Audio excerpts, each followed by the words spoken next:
New at 5:30, the clock is ticking on unemployment benefits, and if a new bill is not signed, it could have widespread impact. WGN's Dana Rebick is here to explain. Dana. Good evening. If the president does not sign this new stimulus package bill by midnight tonight, this will trigger a partial government shutdown starting on Tuesday. And also impacted here are the millions of Americans out of work.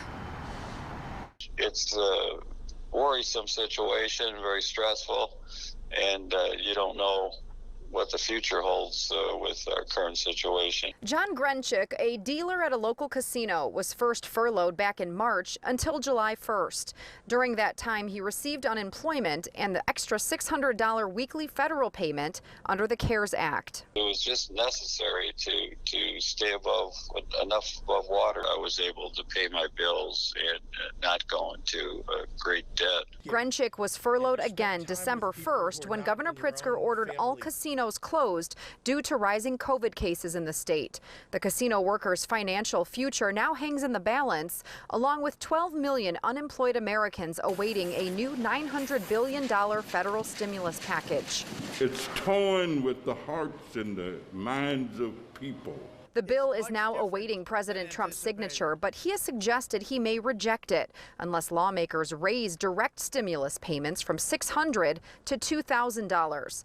The delay endangers a federal pandemic unemployment assistance program, providing a $300 weekly boost through mid-March. He'd rather put the government in chaos than to behave like a president ought to be behaving. Realizing that people are hungry, that they are unemployed. They don't know if they're going to be able to pay their rent. On Twitter today, the president took aim at the FBI, DOJ, and Supreme Court for not pursuing baseless voter fraud claims, also saying he wants billions in pork removed from the latest stimulus bill. South Carolina Republican Senator Lindsey Graham tweeted, quote, "After spending time with the president today, I am convinced he is more determined than ever to increase stimulus payments and challenge Section 230 big tech liability protection. Both are reasonable demands, and I hope Congress is listening. The biggest winner would be the American people." Give hope to those who have lost hope and given up. Forgetting about even the politics, it just doesn't make any sense whatsoever, except that the American people are just suffering.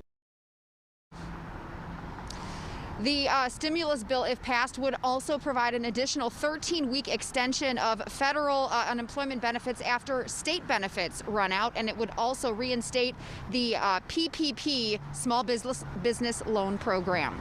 Live in Lincoln Square, Dana Rebick, WGN News.